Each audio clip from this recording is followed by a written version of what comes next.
just mere hours before I'm supposed to go to Disciple Now. Sign up's at 5:30, so probably leave the house about 5. Anyway, this is a video review of Tracksters, and also I'm probably going to do a review of Battlefield Bad Company 2. Excuse me. But Battlefield Bad Company 2, probably going to come up later. But first, Tracksters. You guys saw the break I did yesterday, hopefully. And I'm willing to bet all of y'all one-starred it, which is fine with me. I don't give a shit. I'm going to do this shit anyway. Because it's a hell of a game. It's kind of a... It's basically, like I said before, World of Warcraft with cars. You basically... You buy yourself a starter car. In this case, I've got my beautiful Corvette C6R here. It's actually, I think, 1/64 scale, so it's a pretty cool car. Or is it 148? I don't know. Let me see. I've got the package here so I can tell. Does not fucking tell me. 1/64 scale. So these are basically your typical diecast cars. And they're mainly collector's items because the main bulk of the game are the digital packs, or the cards. Now, I've actually already redeemed this code, but I'm not going to show the code anyway. You get one of these cards with your car, and below it you have a code. I've already redeemed the code, but I'm not going to show the code.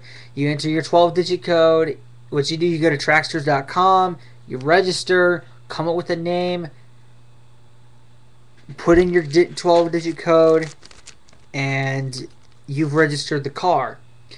Now, for the packs that you have here, obviously, if you buy them from a different place, they probably won't have the now only $2 sticker, unless you also bought them on clearance. You get 7 cards in a pack, and I believe you get a mystery card in every single pack. I'm not 100% positive, but anyway, it's typical stuff like paint jobs, stuff like mystery wheels. And by the way, the 2 cards that I said were the ultra rares. They're actually uncommons. They're not actually ultra rares. They just say U on the bottom, but they're only uncommons. So I probably should put that in the actual video. But you redeem the code. You get You get 1 mystery card every pack. Basically, the mystery card can contain any part from hoods to whatever, and it's quite an interesting game. There are still people playing this game. But there's one thing I have learned. Their cars are beefed to the fucking max. They've got fucking just insane cars. Now, the parts that you buy, if they're like upgrades, it'll say something like this. For the next 10 races, the steering of your ride will be increased by 10%. Okay. Other stuff like tail lights or roof scoops or what have you, those last forever. They last forever. No. And now some parts only work with certain cars, like the 4x4 engine and 4x4 intake. They only work with the Hummer. I was actually considering getting that car, but I didn't. And I have 2 of the 4x4 engines. If anybody wants any of these fucking cards that I can't use yet, I'll send you some. I might actually buy a few packs and maybe give some away to anybody that wants these things. But like this one, this only works for 1 car. Full-size car intake only works for, and the full-size car engine only works for, I believe, the Charger police car and the other Charger. But for one of my mystery parts, I actually got a race engine for the Corvette that works with the Corvette, the Stingray, and a couple other cars. So, it's a pretty cool game to get into. There's one thing I just do not like. There's a couple things I do have problems with. One, although it's not supposed to be looking that great, this game doesn't exactly push the boundaries in terms of graphics. Y'all probably didn't hear the last 5 minutes of that, but okay, there we go. If the sound was a little bit low, I do apologize. The graphics in the game just aren't that great. They're not bad. I mean, they're 3D, but the environments don't look that great.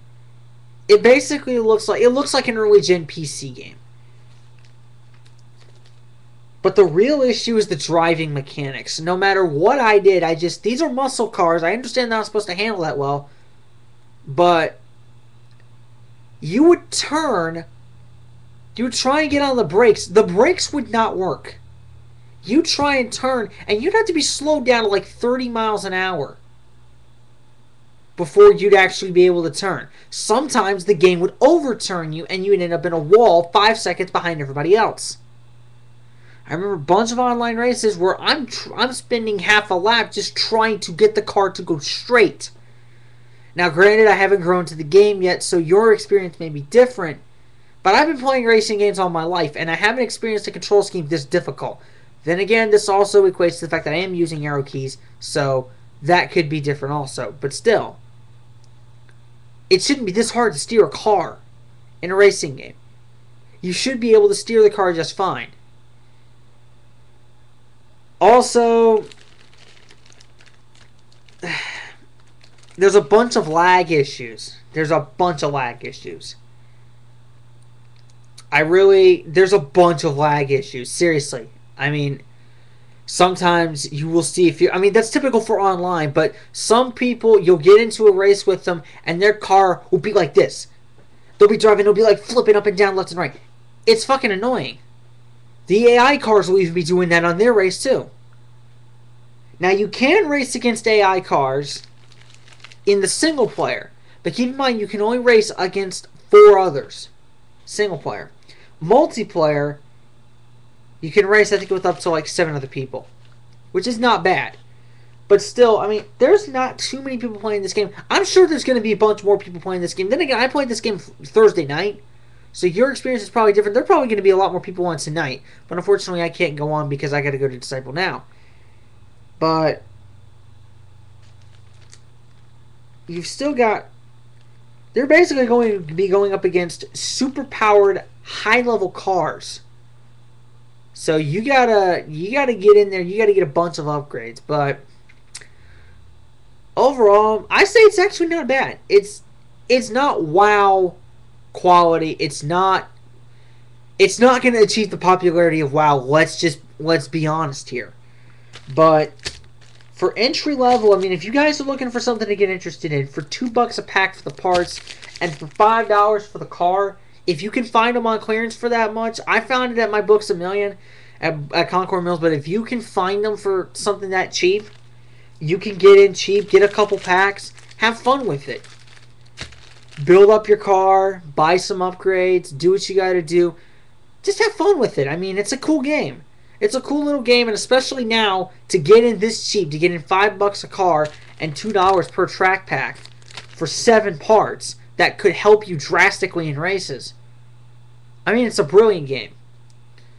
So, I'm going to give this 7.5 out of 10. It's got its flaws, but it's a pretty cool game.